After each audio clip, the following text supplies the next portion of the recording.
His name was Cole Allen. He's 31 years of age, graduate of Caltech with a degree in mechanical engineering. And then he went on and got his master's degree in computer technology. Now that means he's a pretty smart guy, right? Very smart. Engineering degree, master's degree in computers. 31 years of age, lives at his parents' home, or at least did live in his parents' home. And yet one day he decided that he was going to jump on a train. Not a plane, not a bus. Jumped on a train that went all the way from Torrance, California to Washington, D.C. Checked in at a Hilton Hotel in Washington, D.C. on a Friday. That's the numbers that we're seeing thus far. And then he wrote a, last will and testament, if you will, or at least thinking it was last will and testament. It was more of a dogma. I happen to have a copy of it right here, what he wrote. It's over 1,000 words. And what he said was, kind of interesting, because here's a gentleman from a family, and his dogma, if you will, thanks his family, thanks his church. And he said, what my representatives do reflect on me, and I'm no longer willing to permit a pedophile, rapist, and traitor to coat my hands with his crimes.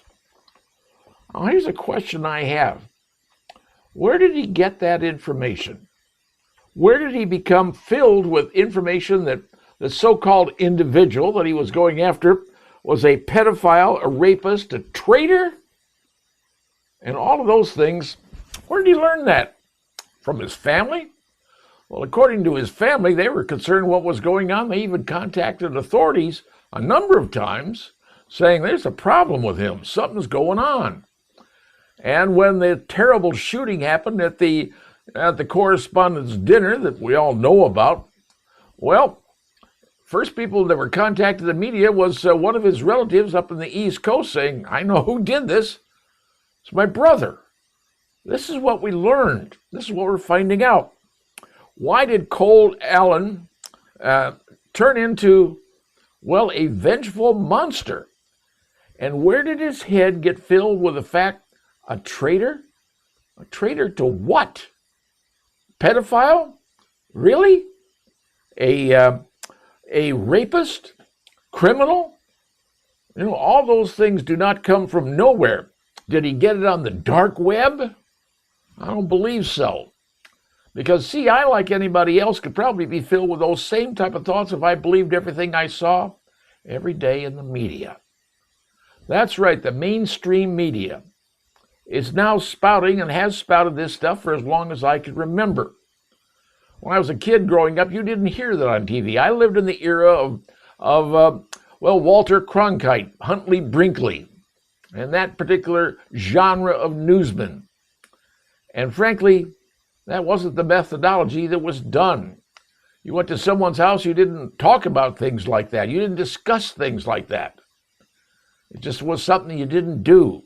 Heck, when I grew up, I was a Kennedy Democrat, believe it or not. Yes, I was. Till he was assassinated, and the Warren Commission hid the entire report and said it was one guy, and he was in a tower in Dallas. I've been there. I went, how can a guy get that kind of shot off? Because I'm a marksman myself. At least that's the hobby that I have. And I'm always kind of wondering these things. And now I'm finding out that, what I was told by the government was not real, was not honest, was not correct. And what I'm finding out more and more each and every day, that sometimes you can't trust what's happening in the government. But worst of all, I can't trust what's happening, what I see every day on the media. And that's bothersome, folks. If it doesn't bother you, it should. But for one gentleman who's highly educated, smart, got a family, he's not a bozo. He's not living in a cage somewhere. This guy's highly educated, smart. So where does his brain become infested with this stuff? Like I said, in my opinion, it's the mainstream media, because that's where I hear it. Oh, and the celebrities in California.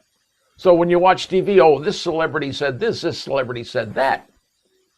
Where am I taking my cues from celebrities? What do they know? Most of them haven't even graduated from high school. You take a look at their resumes. They're just actors.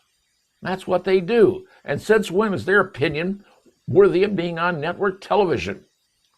I may be spouting off But reading what Mr. Cole Allen wrote, he said, if I make it through this, which I probably won't unless the Secret Service is really stupid, well, Mr. Allen, yes, you did barge into the hotel. And I think a lot of folks need to understand something about the Hilton Hotel in Washington, D.C.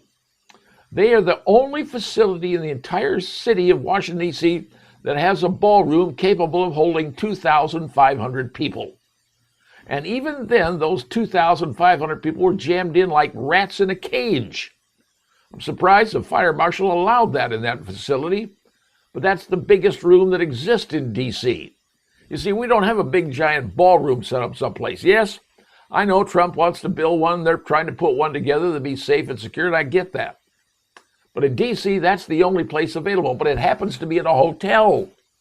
A hotel where regular people like you and me can go to that hotel, register, go in. They're saying, well, how come there weren't people there checking for guns when guests come in?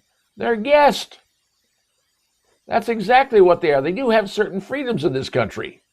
If I want to check into Hilton Hotel, I don't want someone coming up and saying, I need to know and inspect your luggage, inspect what you're carrying into the hotel because you got a meeting somewhere.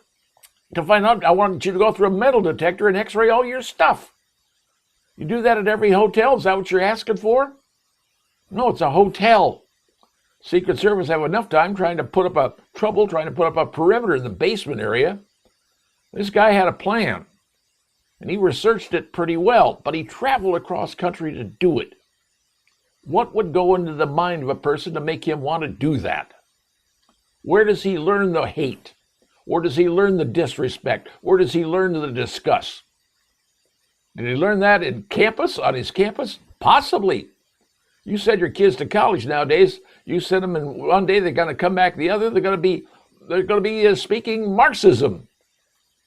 Oh, that works really well. Socialism. Go to New York City if you want that. You're going to get it. Problem with that is socialism ain't going to work when they run out of other people's money. And they will, and they are. The problem I see is looking at Mr. Allen's dogma is that he was poisoned somewhere, and his family knew it. Because we allow one particular medium what is called the freedom of speech and the freedom to say whatever you want to say. Well, apparently, sometimes it doesn't work. You're creating two factions in this country, one versus the other. And if you get those two factions riled up too much, you're going to have more trouble when people are thinking, I now have to go and assassinate someone for their particular beliefs. When we start getting into that level, folks, and boy, Mr. Cole Allen certainly makes it feel like we're getting there, we're going down a wrong path. And that path may very well lead to something that no one wants to see, but America once experienced in the 1860s. And you don't want that again. At least I hope not. And now you know.